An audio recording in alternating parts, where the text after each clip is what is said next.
Remember Prime Minister Narendra Modi saying there's no difference between terrorists in Pakistan and their army. At the funeral of terrorists, the Pakistan army was present, and that showed that both of them operate in tandem.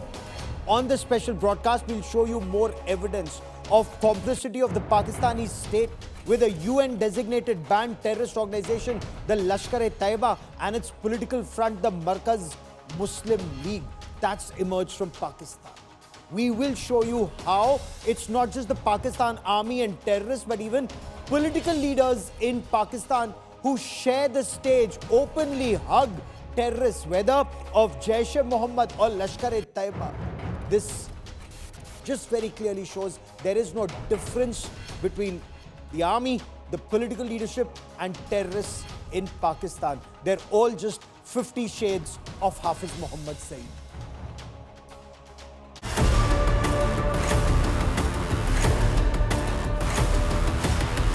The real face of Terroristan.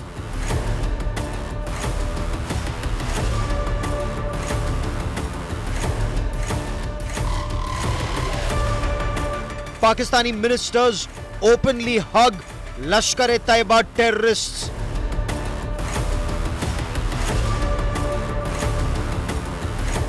Pakistani political leaders, army and terrorists stand together.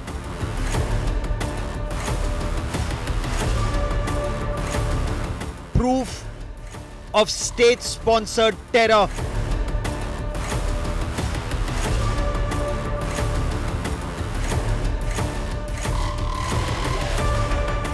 Look at this man, wanted in India, protected by Pakistan. India Today, mega exclusive, is our top focus on India First. And it's not just happening in any one city, be it Lahore, be it Kasur, be it Karachi. In several cities across Pakistan, terrorists and leaders of political parties shared the stage. They abused Prime Minister Narendra Modi, they abused India. And while celebrating Yom-e-Takbir, or the anniversary of Pakistan going nuclear, it's a different story. It's made no difference to India. Despite Pakistan being a nuclear weapon state, Indian missiles went and hit 13 Pakistan Air Force bases and radar stations, one after the other. On this special broadcast, we'll get you admission by Pakistan's Prime Minister Shahbaz Sharif, rather sheepishly. He says Pakistan army was preparing to strike India on the morning of 10th of May.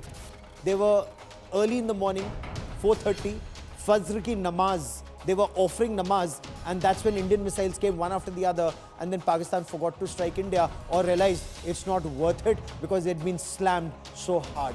We'll get you much more on that big story, on this terror tango. It's a cause for concern. Look, India will take care of ourselves. We will. And we'll slam Pakistan, militarily and otherwise. But it's for the world to be careful, because Lashkar-e-Taiba and Jaish-e-Mohammed have sleeper cells across the world. They need to beware. I'm Gaurav Sawant. Let's get started with the headlines on India First. Defence Minister Rajnath Singh's big declaration. The Defence Minister says people of Pakistan-occupied Jammu and Kashmir will return to India voluntarily and soon. वह दिन दूर नहीं जब हमारा ही अंग PoK स्वयं लौटकर कहेगा, मैं भारत हूं, भारत ही हूं, मैं वापस आऊंगा और वापस. Big showdown in Bengal over Operation Sindoor. Prime Minister invokes Operation Sindoor in the land of Sindoor Khela. Mamata Banerjee attacks the Prime Minister, says the government has made Sindoor a political catchphrase. Bengal की जनता पर हो रहे इन अत्याचारों से यहां की निर्मम सरकार को कोई फर्क नहीं पड़ता. बंगाल में मची चीख पुकार, नहीं चाहिए निर्मम सरकार. Congress leader Jairam Ramesh triggers a controversy, equates MP's delegation visiting abroad to terrorists. ये जो पहलगाम के आतंकवादी हैं, उन्होंने 4 आतंकी हमले कराए हैं 18 महीने में. आज वहां घूम रहे हैं. हमारे सांसद भी यहाँ वहां घूम रहे हैं और आतंकवादी भी यहाँ वहां घूम रहे हैं. In the line of Congress fire, Shashi Tharoor remains defiant, backs a surgical strike remark, says past Indian response to terror was constrained.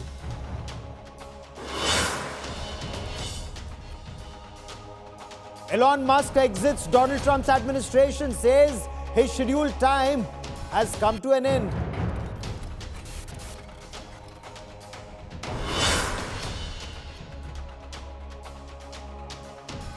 If you still needed any proof of Pakistan's support to terrorism and Pakistan's state support to terrorism, we get it for you here on India Today. What you're about to see on your television screens and what you're seeing on your television screens, watch that image carefully. These are pictures from Kasur in the Punjab province of Pakistan. So you have the political leadership, of Pakistan's Punjab province, and I'll mark each and every leader out for you here. So you have terrorists, terror commanders, and these are terror commanders of a banned radical Islamist terrorist organization called Lashkar-e-Taiba. It's a UN-designated banned terrorist group. Now, these are terrorists who are wanted in India. These are terrorists who've been involved in killing innocent people in India. But they're not only sheltered in Pakistan, they have state support in Pakistan, especially after Operation Sindoor. It's almost as if the leadership in Pakistan is trying to boost the morale, the sagging morale of these terrorists who were hit not just in Bahawalpur, but also at Murid Ke, the first time ever that Terror Central was hit at its headquarters. We get you more in this report.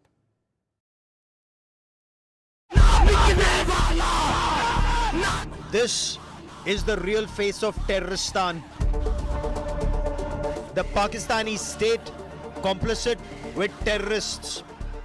Ministers of Pakistan's federal and Punjab governments sharing the stage with some of India's most wanted terrorists. This terror conclave was held in the Kasur district on the 28th of May to commemorate Pakistan's nuclear tests. Rather than distancing themselves from terrorists, ministers personally welcomed the radical Islamist terrorists to the stage, embracing them, applauding them, and then delivering speeches glorifying their role in what they described as defending Pakistan.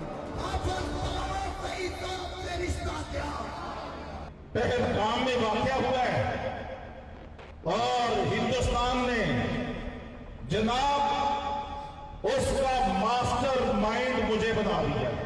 One of the most shocking appearances was that of this man, Saifullah Kasuri, the mastermind of the Pahalgam terror attacks in Jammu and Kashmir. He had gone underground after India's strikes in Pakistan-occupied Jammu and Kashmir and in Pakistan's Punjab province, including Murid Ke and Bahawalpur. His appearance confirms intelligence inputs that Kasuri was being sheltered by Pakistan's ISI in Bahawalpur. In a dangerous provocation, Amir Hamza, Lashkar-e-Taiba's co-founder and designated global terrorist, raised pro-Khalistan slogans on stage. Simultaneously in Karachi and Rawalpindi, Hafiz Saeed's political front, the Pakistan Markazi Muslim League, organized multiple rallies marking Yawm-e-Takbir. In Rawalpindi, a rally titled Ummah's Backbone, Strong Pakistan, moved from Press Club to their Chandni Chowk. Several participants carried posters of UN-designated global terrorist Hafiz Muhammad Saeed and Pakistan's Army Chief Asim Munir and other defense officials, again completely obliterating the line between terror networks and Pakistan Army. This is no longer about covert links or intelligence estimates. If the world needed any more visual evidence of Pakistan's state and terror symbiosis, May 28 delivered it loud and clear. With Subodh Kumar, Bureau Report, India Today.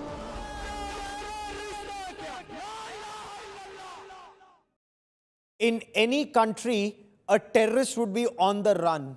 In Pakistan, a terrorist is on stage, and if he dies in Indian shelling, then you have Pakistani co-commanders who are present at his namaz-e-janaza. But I want you to look at this picture very carefully. It's a very telling picture, perhaps picture enough to put Pakistan in the Financial Action Task Force grey list only if the world is serious about combating terror. The first man in this picture, and I want you to look at his face very carefully, this is Saifullah Kasuri. He's a Lashkar-e-Taiba commander. He's a UN-designated terrorist. He's wanted in India for masterminding this Pahalgam terror attack. Remember, he's the one who tasked those terrorists, single out Hindus, kill Hindus. Those who can't recite Kalma, kill them. The other man you see on your television screen, and that is why I say there's no difference between a civilian, a Fauji, or a political leader or a terrorist in Pakistan. They're all 50 shades of Hafiz Saeed. Malik Muhammad Ahmad Khan is the Speaker of Punjab's Provincial Assembly in Pakistan. He's the Speaker of a state assembly. Look at that other picture, and I want you to see, that's the third face that you see on your television screen, is Amir Hamza. He's a co-founder of Lashkar-e-Taiba. Remember, Lashkar-e-Taiba is a UN-designated banned terrorist organization. Any country, these terrorists would be on the run or they'd be 6 feet under. In Pakistan, they're 6 feet above on the stage, on a pedestal. Talha Saeed, look at this other terrorist. Talha Saeed, again, is a banned terrorist. He's the son of the founder of Lashkar-e-Taiba, Hafiz Muhammad Saeed. He's wanted in India for a series of terror attacks, including 26/11 Mumbai terror attacks, and felicitated in Pakistan. I mean, if these terrorists are killed in Indian bombing, then probably the co-commander of 4 Corps in Lahore would be there. Or if a terrorist is killed in Bahawalpur, then the 31 Corps commander would be there giving his hazari at the namaz-e-janaza. But I want to take you to what Defense Minister Rajnath Singh said. I want you to hear him.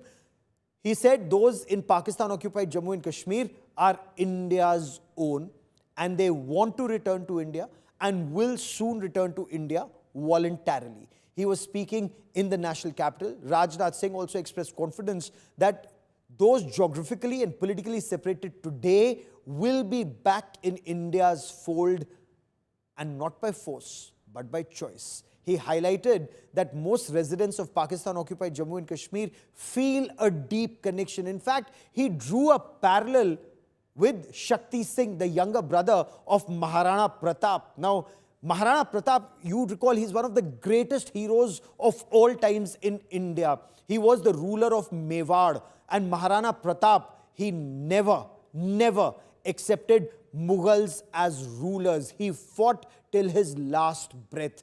So others may have become rich. He did not have enough to give his children. घास की रोटी उनकी बेटी ने खाई थी, but they continued to fight for independence of Mewar. And that is why even today, when the Prime Minister says that whether it's businessmen or people, do not buy anything that's made overseas, encourage vocal for local. Remember, there was Bhama Shah. We need the Bhama Shahs in our country even today, because Bhama Shah was a very wealthy businessman. He gave his entire wealth to Maharana Pratap to continue fighting the Mughals, and he said, I will get this wealth once again, but I want to have my country. Now, that's the kind of spirit we need in our country once again. But is there merit in what Rajnath Singh says about Shakti Singh coming back to Maharana Pratap? Like Shakti Singh in the Battle of Haldighati came back to Maharana Pratap, similarly, POK will come back to India. Listen in. पाक occupied Kashmir के लोग वो हमारे अपने हैं, हमारे परिवार के हिस्सा हैं।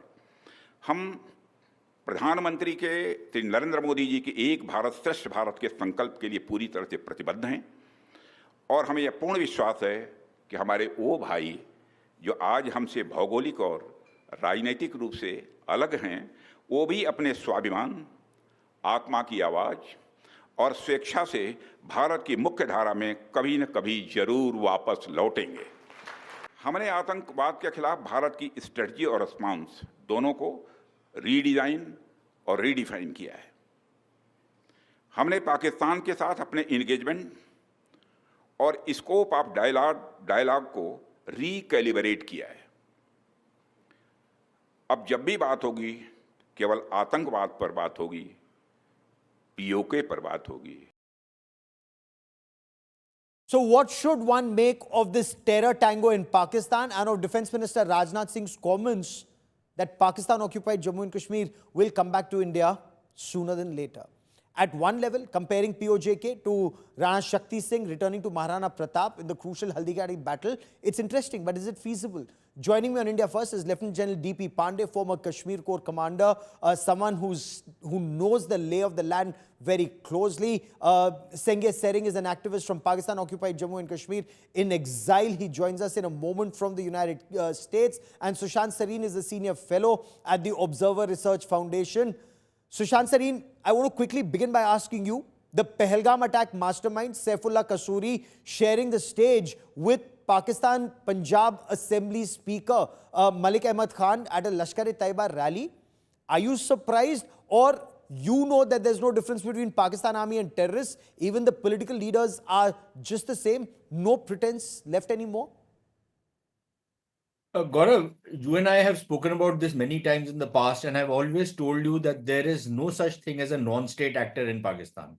These are all state actors. They all work in conjunction with the state. They all work with the sanction of the state and with the sponsorship of the state. So these are not non-state actors. These are at best auxiliaries of the state, if at all you can want to call them that. And what we are seeing now is that whatever pretense that the Pakistanis had, that they would try and not make this association very public, I think that pretense is now out of the way. Now they are openly and shamelessly, I should say, associating with these terrorist elements. And we saw that in the funeral prayers of the Jaish-e-Mohammed terrorists. We are seeing the visuals which you are showing on your screens right now. So that much is very clear. So I don't think there is any misconception on our part. And I dare say the Prime Minister has already pointed this out. When he says that we are no longer going to distinguish between state and non-state actors, we are not going to distinguish between people who are terrorists and the state of Pakistan. We are going to, whoever gives them support and sanctuary, we will club them together. So the next time something is likely to happen, which I suspect will happen, I don't think the kind of restraint that we showed on the very first day will be there this time around. Now the gloves that's are a very off. important point. We will be targeting military targets next time around. Absolutely. There should be, no going soft on military targets in Pakistan. Next time, start with SIAD or suppression of enemy air defenses. General Pandey, it's almost as if the political leaders in Pakistan and their army are hugging these terrorists to keep their morale high after Indian missiles struck them at Muridke and at Bahawalpur. First, those images that we were showing our viewers, the Prime Minister has referred to it, General Pandey, generals at the funerals of terrorists, and now this rally. It's just too brazen, too shameless. What's the message that Pakistan is giving, especially to India? Maybe the world doesn't care, but we do. Gaurav, a couple of things before I come to the thing. Pak politicians have got no say, right? They are in competition for the space with the terrorist leadership, which are the props of Pak army, till maybe 1 or 2 years back. With Asim Munir coming as a leadership, taking the helm of leadership in last about few years, when he became the DGISI and thereafter now the chief, the role has reversed. The terrorists were supposed to be the proxy of Pakistan. Today, when you look at the response, what happened in Muridke, Bahawalnagar, Bahawalpur, and how Pakistan army has responded to our attacks on those camps, they are actually now working as proxy of the terrorist leaders. So the role has reversed, right? And as long as we don't try and understand this switch which has taken place, possibly we will always be going wrong in our long-term policy. Today, actually, you need to talk. You don't have to talk to Pakistan Army. You need to talk to the terrorist leaders, actually. That is the state which has come about, that they have assumed control, because when they want to shut down Rawalpindi or Islamabad, they come around in hordes and lakhs with their population, with the people following them, and they shut down entire country, right? That is the leverage today. They are not the third part, they are not the proxy part, they are the ultimate leaders of Pakistan, and that is the new realization. Now, next point, you're looking at the world. Time and again, everybody is saying that, the world is watching. That photograph which you put across looks like a G20 leadership summit taking place. The only thing they are not wearing is shirt and tie, and they're not clean shaven. They're looking absolutely dirty. They're the muck of the earth they come out to be, right? That is the only thing. The difference is they have come out onto the stage and cocking a snook at the Western powers that here we are. Thank you so much, because just few months back, the top leadership of the US government, the president himself, has shaken hands with the ISIS ex leadership of STS, right? Where is the symbolism? Syria. Right? So if you look at this facet of reaching out to the Western powers, that they need to do something about this thing which is going to happen. They have got no concern for you and me in India as long as it is hurting us. They are pretty That's a okay. very big They point are you're not. making. Yeah, they're not concerned. So this issue which we need to actually get worried about, couple of things. All this what is happening is also to assuage the feeling of these people that you got hit. We are not able to do much about it. That is one part. The second is the failures which has happened. There's a concept in Islam, defeat is also celebrated, right? So this is a celebration of defeat which is taking place, and this whole jingoism is going to run over in something of an opium-ridden society on religion, that we have won against a country which is so big in terms of economy and military, and we were able to fight it back, right? And the last point Very I'll wind critical up point. for you to talk to the policymakers. Sushant sir is sitting here. He's got greater say. This is preparation which is happening for tomorrow, right? When the tool of IWT is going to be applied, the people who are going to be hurt are not the elite of political leadership, the terrorist leadership, and I come to the last, that is Pakistan Army. The people who are going to be hurt are the common population. Instead of they going back to the leadership of Pakistan Army or this terrorist leader, they are creating a situation in which the larger, bigger outer enemy has to be dealt with. This is not because of us. There'll be more recruitment in terrorist ranks, sir. That's a very alarming picture that you point to, right. and perhaps that is where India must be very careful. We must be worried about our inside people, the jinka dil unke liye dhadkta hai, that aman ki asha, those people who are in leftist systems. We need to be worried about it, because I'll come to that, because we need to. I completely agree with you, sir. There's a cause for grave concern. I want to bring in Senghe Sering, somebody from Pakistan-occupied Jammu and Kashmir, and especially that Gilgit and Baltistan area. Senghe Sering, welcome. It's been a long break, but what do you make of this terror tango in Pakistan, and of what Defense Minister Rajnath Singh said, that people of Pakistan-occupied Jammu and Kashmir my point is, including northern areas, they want to be a part of India? Thank you so much for having me. I really like General Pandey giving a new meaning to the word T20, the terrorist conclave of the 20 nations. I think it's really interesting. Look, Gaurav, you understand that when we have an international community trying to negotiate with Pakistan, वो क्या कहते हैं? वो कहते हैं यार इस civilian से क्या बात करनी है? सीधा सीधा general से बात करो. They are the real rulers, right? So when it comes to punishing the act of terrorism in Pakistan, मैं ये कहता हूँ कि terrorist को क्या punish करना है? सीधा सीधा general को punish करो. If you understand that the country is being governed and ruled by the generals, and not, Shahbaz Sharif or Bilawal or Benazir or Nawaz, of any of these people. Obviously, when it comes to these acts of terrorism, they come straightly, from the top leadership, from the military leadership itself. They are the terrorists in uniform. Those are the people that need to be punished. Those are the people that need to be, made accountable. I think it was about like 15 years ago or 12 years ago when Honorable Defense Minister Rajnath Singh, he was in Washington, D.C., and he was the keynote speaker there at one of these events at the Capitol Hill, and I was also a speaker there. And I told them, the world knows terrorism through what Pakistan has done to Afghanistan, or in the 80s and 90s in Kashmir and stuff, but we are from 1947 We Yes. were the first victim of Pakistani terrorism, and it was the Pakistani military itself. तो उनकी बुनियादों में, उनकी foundation में जो terrorism है, उनकी जो birth है, that is because of the terrorism. They occupied Gilgit-Baltistan employing terrorist activities, right? So Yes. it's not something new that we have discovered in the 1980s as in 90s, but this has been going on right from the first day जो उनकी birth है terrorism की वजह से. And the Prime Minister also referred to it. You're absolutely right.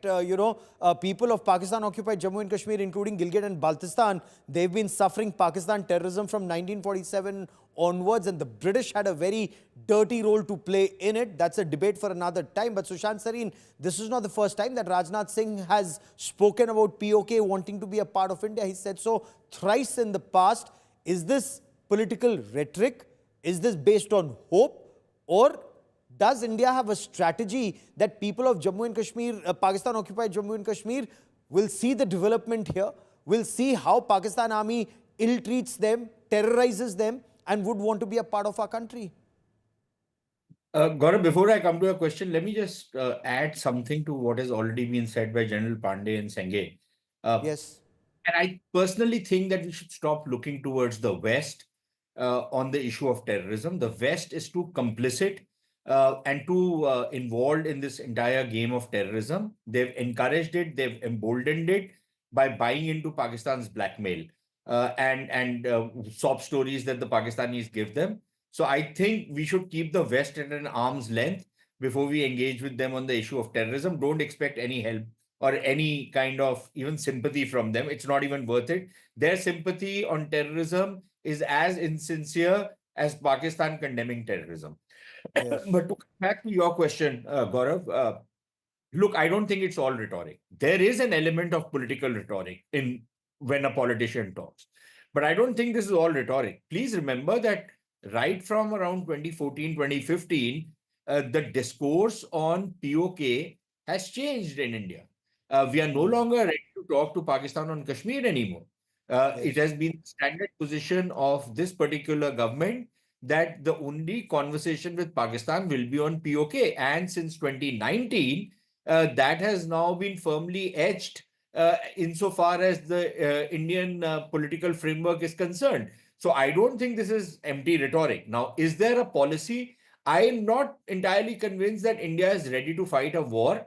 And General Pandey was being very kind to me, or maybe he was being sarcastic when he claimed that I was a policy maker. I am not. I am not privy to anything that the generals and the politicians decide. He is, having served in those positions. But I think what is very clear is I don't think we are in a mood at this point in time to wage an all-out war. I'm not ruling it out, but I don't think that's a priority for us right now. I think General the Pandey, priority okay. is keep building up the pressure on Pakistan, to keep building up the constituency inside POK, both POJK as well as POGB, to keep building up that constituency. And as the Raksha Mantri today said, that one fine day they will themselves want to come and join us, and they will merge back with the mother country. So I think that is Absolutely. the game plan as of now. Because General Pandey, you know this better than anybody else. The development taking place in Jammu and Kashmir and in Ladakh, the IITs, the IIMs, the hospitals, tourism, infrastructure, and the lack of all of it. And the lack of all of it, I will come to Senghe Sereng in just a moment. But as co-commander, your assessment of the situation in POJK, because Senghe Sereng very clearly said that, they have been tortured by Pakistan army right from 1947. Initially, the British in Gilgit and Baltistan, and then, October onwards, POJK was taken by Pakistan army and raiders, sir. Two subjects which I have studied very deeply, not only as a GOC 15 core, but in all my tenures in West, in Kashmir 7 tenures, and of course as ADGPI, is Balochistan and Gilgit-Baltistan, and also to an extent POJK, because that was my area of influence and interest as well. The punishment, the Shia community and the tribal areas and the people who are very, very different looking They have got different culture, ethnicity, everything from Pak Punjab. Like Yes. Sindhu Desh has still got certain degree of affiliation, and it doesn't look very dissimilar, right? Or Saraikis of South Punjab.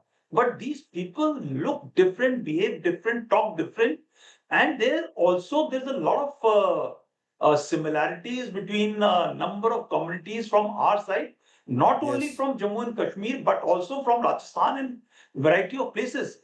So I will Yes. not get into the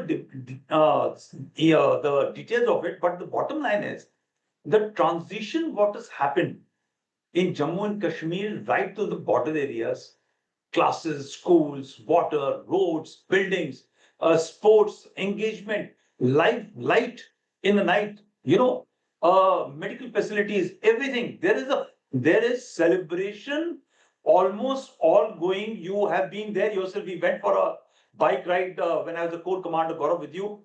You Yes, sir. remember there is a celebration of freedom which is happening, which is not so in POJK per se, and Gilgit Pakistan is absolutely missing.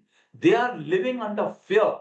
They are living in an age which is still now going back to 6th or 7th century, right? They are only being exploited. And mind you, it is not the Pakistani army which is troubling them. It is the terrorist, the paramilitaries which are managed by Pak Army. Because Pak Army is very smart, They don't burn their fingers. They don't go Yes. carry out operation. When they carry out operation, they use gunships, they use aircraft, they use artillery guns against their own people. They use paramilitaries, they use they use terrorists to punish people who are not aligned with them, right? And this bombing and the control of this really minority community is very, very high.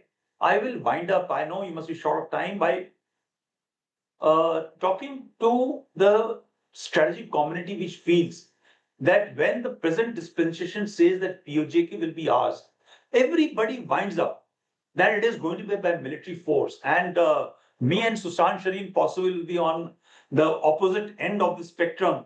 I am a believer of application of military force only when you are compelled to, right? Yes. There are enough levers of statecraft with us to get POJK tomorrow after some time. We cannot get rushed into it. It will Oh, come. absolutely.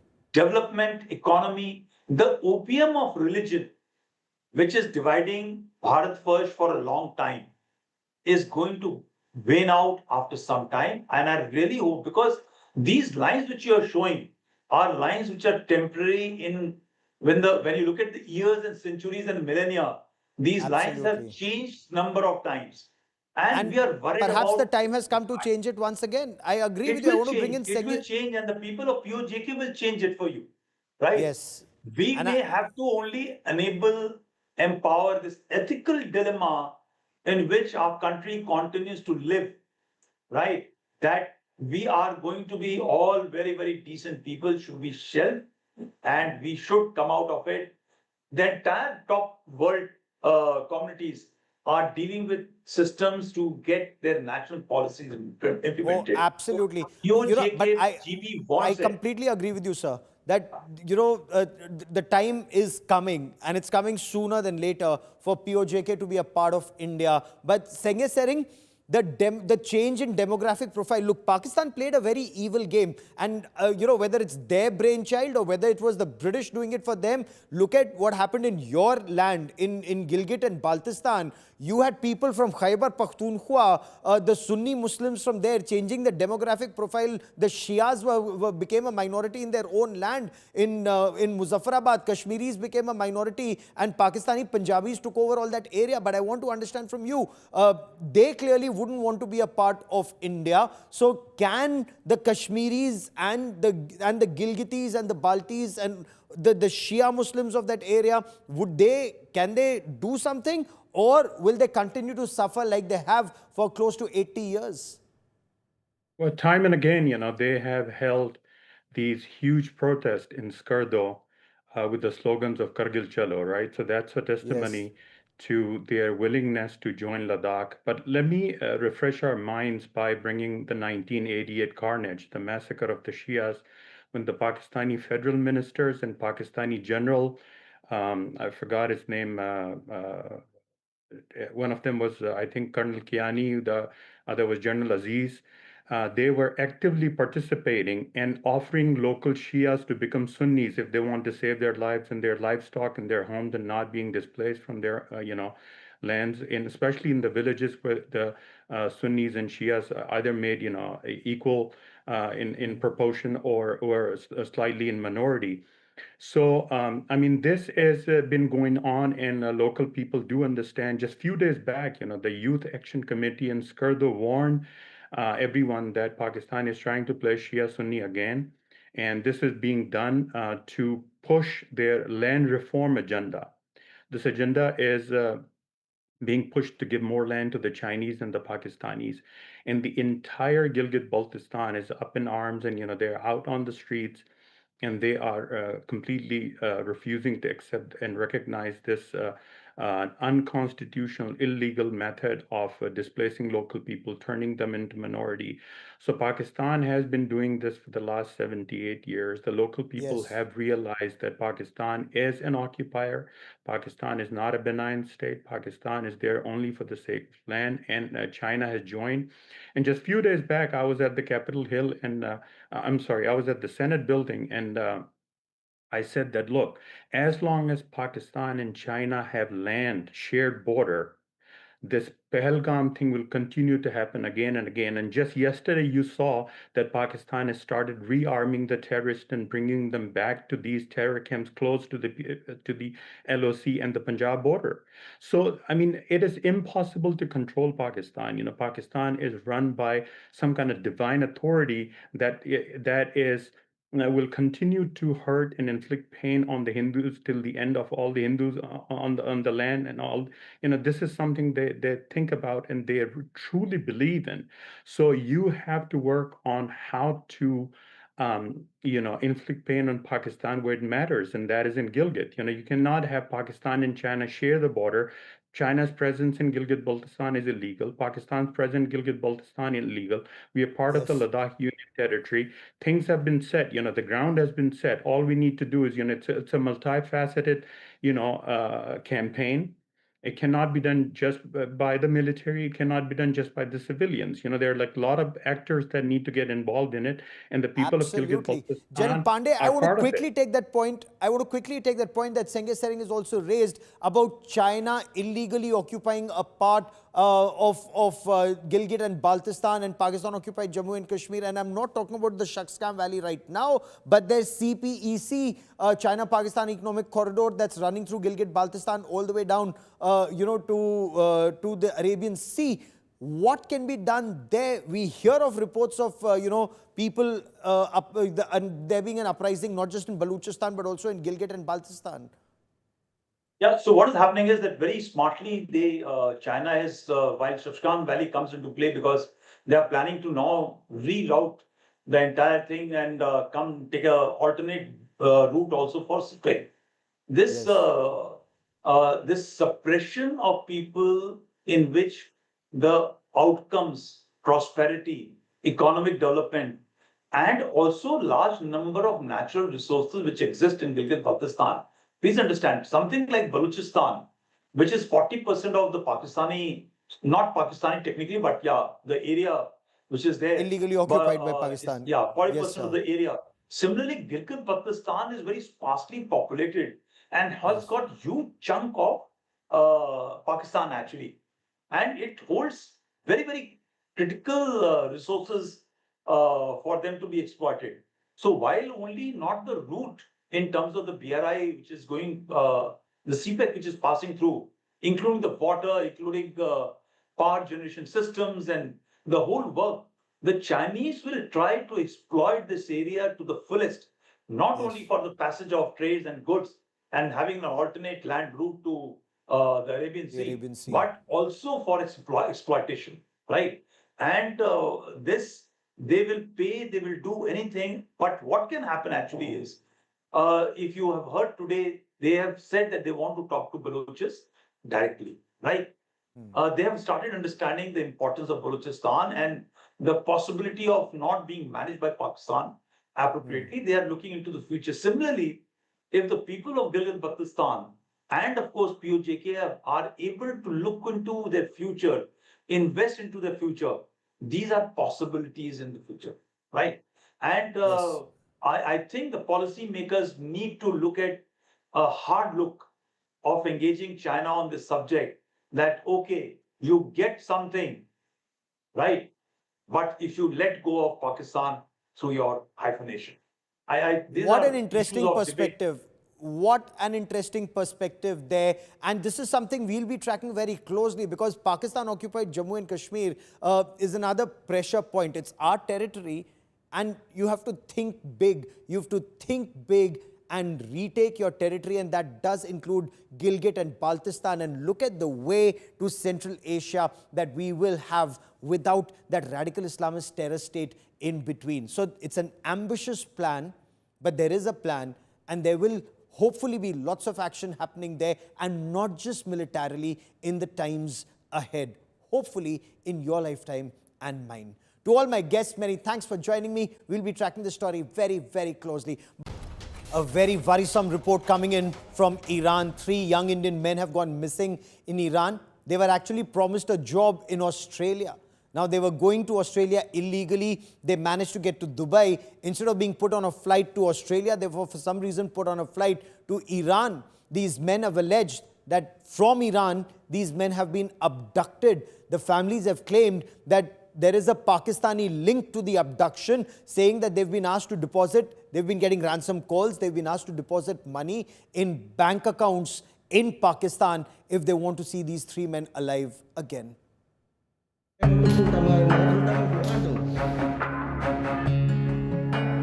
Amritpal Singh, Jaspal Singh, Khushanpreet Singh. 3 young men from Punjab have gone missing after traveling to Iran. According to their families, they have reportedly been abducted in Iran by Pakistani nationals involved in human trafficking. The 3 men are residents of Sangrur, Nawashahar and Hoshiarpur districts of Punjab. They took a flight from Delhi and were supposed to reach Australia on a work permit. The agent first promised a direct flight to Australia. That he then cancelled twice. In April, they were taken to Dubai, where Jaspal stayed for a month and waited for Amritpal and Hushanpreet to join him. On May 1st, the 3 of them were taken to Iran. They were told their flight to Australia will be from there.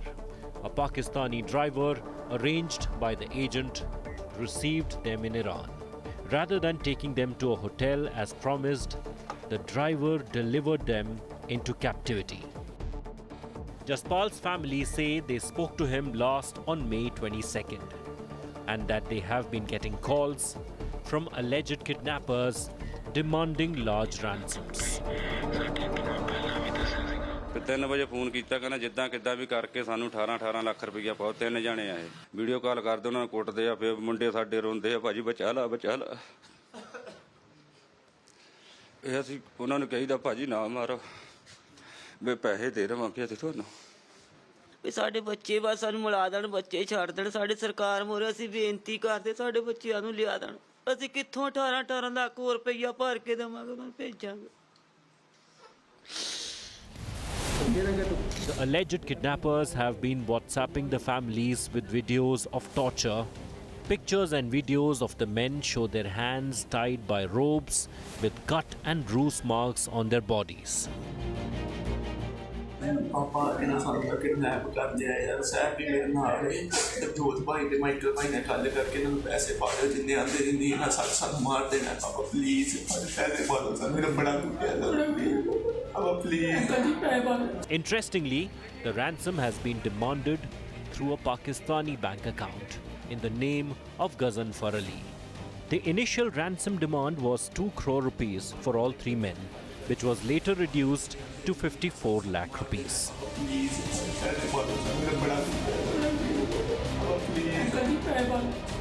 2 crore ਰੁਪਏ ਮੰਗ ਰਹੇ ਸੀਗੇ ਜੀ।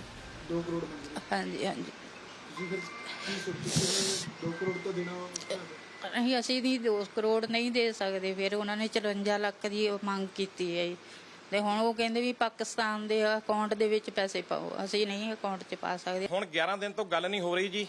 ਜਿਹੜੀ ਕੁੱਟਮਾਰ ਹੁੰਦੀ ਸੀ, ਤਰਸਯੋਗ video ਆਉਂਦੀਆਂ ਸੀ ਜੀ, ਸਾਰਾ ਕੁਝ ਜੋ ਉਹ ਕਹਿ ਰਹੇ ਸੀ ਵੀ ਅਸੀਂ ਇਹਨਾਂ ਨੂੰ ਮਾਰ ਦੇਣਾ ਹੈ ਵੀ ਜੇ ਇੰਨੀ ਤਰੀਕ ਤੱਕ ਪੈਸੇ ਨਹੀਂ ਪਾਏ ਜਾਂ ਆਹ ਨਹੀਂ ਕੀਤਾ। ਹੁਣ 11 ਤਰੀਕ ਤੋਂ 11 ਦਿਨਾਂ ਤੋਂ ਫੋਨ ਨਹੀਂ ਆ ਰਿਹਾ ਜੀ, 11-12 ਦਿਨ ਤੋਂ। The family said the abductors were able to communicate in both English and Punjabi and had shared Pakistani bank account numbers for the ransom payments. There has been no communication for over 10 days now. The Indian mission has urged the authorities in Iran to trace the missing Indian nationals and ensure their safety. We are in touch with the Iranian authorities. We are for locating them, for their safety and security, and for their eventual return home. We are in daily touch with the authorities there. We are receiving good cooperation from the Iranian side. The local police have launched a search operation and initial investigations confirm the involvement of the immigration agents in the kidnapping. हमने FIR registered कर ली है और उनका पीछा कर रहे हैं। वो घर से भागे हुए हैं अभी, तो हमारी टीम्स उनका पीछा कर रही है। Iran says it is investigating the missing Indian nationals. With Aman Bharadwaj, Bureau Report, India Today. Be very careful of these touts. Be very careful of this donkey route or the kabutar baz who promise you, a stay in the United States or Europe or Australia, and then you end up in some labor camp, or worse, in this instance, got kidnapped in Iran. God forbid if they land up in Pakistan like the Kulbhushan Jadhav case. But I want to take you to the other very disturbing story. A Pakistani spy ring that's been busted with the arrest of that influencer Jyoti Malhotra. Now there are more arrests that are taking place. Now, another alleged Pak ISI link to an arrest in Rajasthan. Now this border state, Rajasthan, it seems to be a hunting ground for Pakistani spies. India Today's Sharat Kumar brings you the latest in the investigations.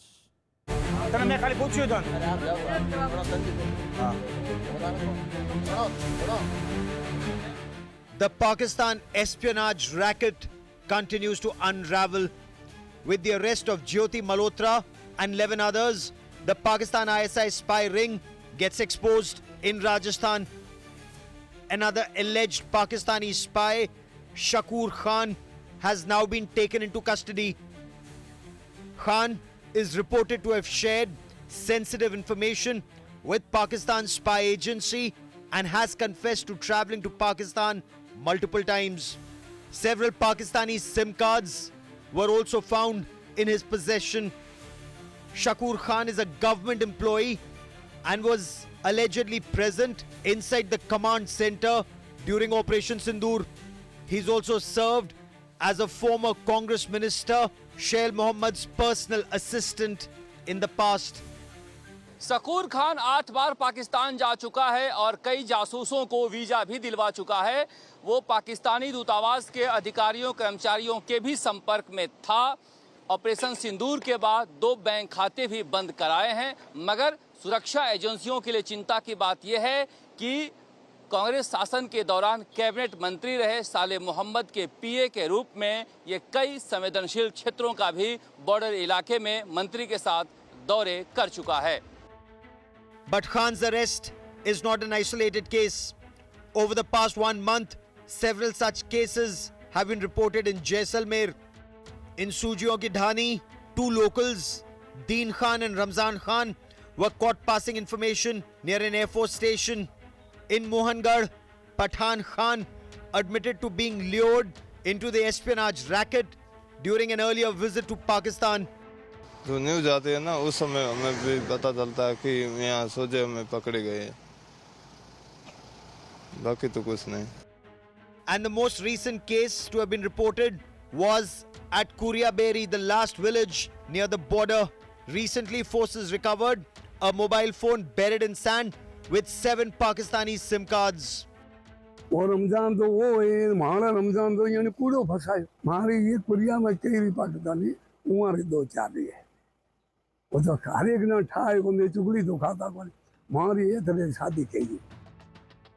Sadly, it doesn't end here. Also under investigation is a honey trap. Take the case of Bhavani Singh, a railway employee near the Mahajan field firing range. Flattered after receiving calls and explicit photographs, he let his guard down and began leaking videos of military movement. Villages like Huria Beri exist in the dead zone with hardly any police presence, no cell signal and an opportunity for deep infiltration. India Today has accessed exclusive images of multiple SIM cards seized by intelligence agencies, packed inside polythene bags, marked in Urdu, hidden in sweet boxes. Spill over is a fact. Spill over का मतलब हुआ कि पाकिस्तान का network Bharat की तरफ पकड़े. Honey trapping वाला तरीका है जिसके थ्रू सूचनाएं ली जाती हैं.